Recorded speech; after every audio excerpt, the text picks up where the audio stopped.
Assalamualaikum warahmatullahi wabarakatuh.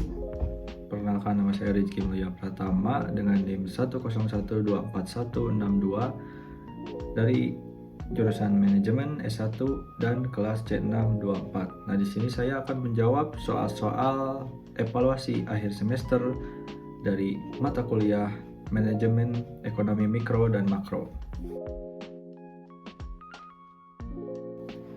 Nah, di dalam ekonomi makro ada 4 persoalan, yaitu yang pertama, ada inflasi adalah suatu ketika barang dan jasa yang mengalami kenaikan harga secara terus-menerus dalam satu periode.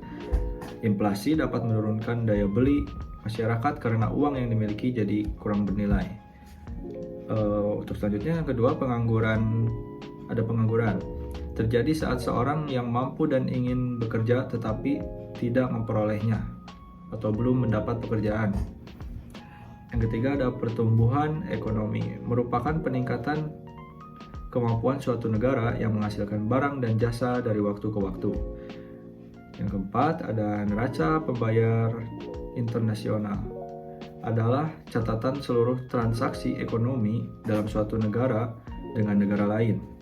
Nah, jika neraca ini pembayarannya tidak seimbang, akan memengaruhi nilai ekonomi dan nilai tukar mata uang.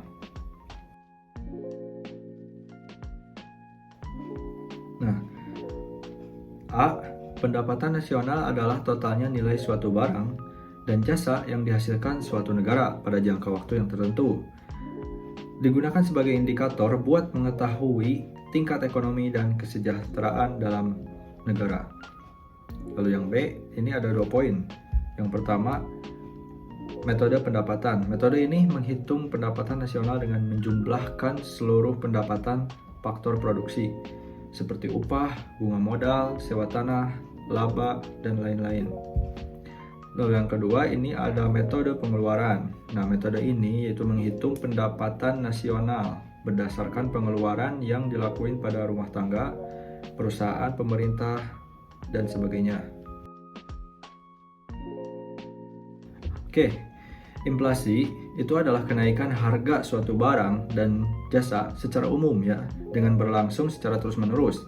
Dengan itu, inflasi ini dapat terjadi karena kenaikan biaya produksi, banyaknya permintaan masyarakat, ataupun bertambahnya jumlah uang yang beredar.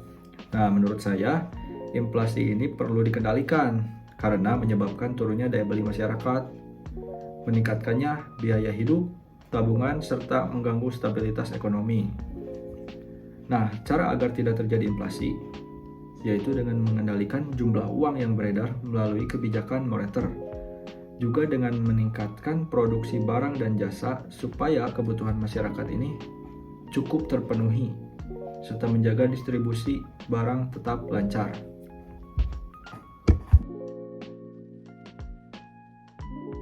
Nah, ini memang penting untuk diperhatikan, yakni pengangguran merupakan suatu kondisi seseorang yang sudah memasuki usia kerja dan mau bekerja tetapi masih belum memperolehnya atau masih belum mendapatkan pekerjaan tersebut.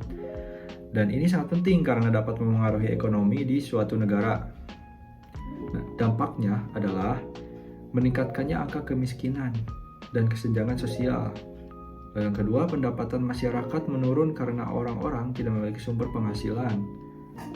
Ketiga, produktivitas nasional menurun. Lalu, dengan langkah-langkah ini, menurut saya, dapat mengatasi pengangguran berlebih. Yang pertama, pemerintah harus lebih banyak membuka lapangan pekerjaan, meningkatkan kualitas SDM dengan pendidikan dan pelatihan kerja, lalu memberikan dukungan kepada yang ingin berwirausaha, lalu mendorong pertumbuhan UMKM agar membuat menyerap lebih banyak tenaga kerja. Menurut saya, government expenditure ini adalah seluruh pengeluaran yang dilakukan pemerintah untuk menjalankan kegiatan yang ada di pemerintahan, serta juga dapat meningkatkan kesejahteraan masyarakat yang dibiayai oleh pembangunan. Nah, bentuk-bentuknya yaitu belanja pegawai, belanja barang dan jasa, belanja modal, pemberian subsidi kepada masyarakat, serta bantuan sosial bagi masyarakat. Nah, cukup sekian dari saya buat menjawab soal-soal evaluasi akhir semester mata kuliah ekonomi mikro dan makro. Terima kasih.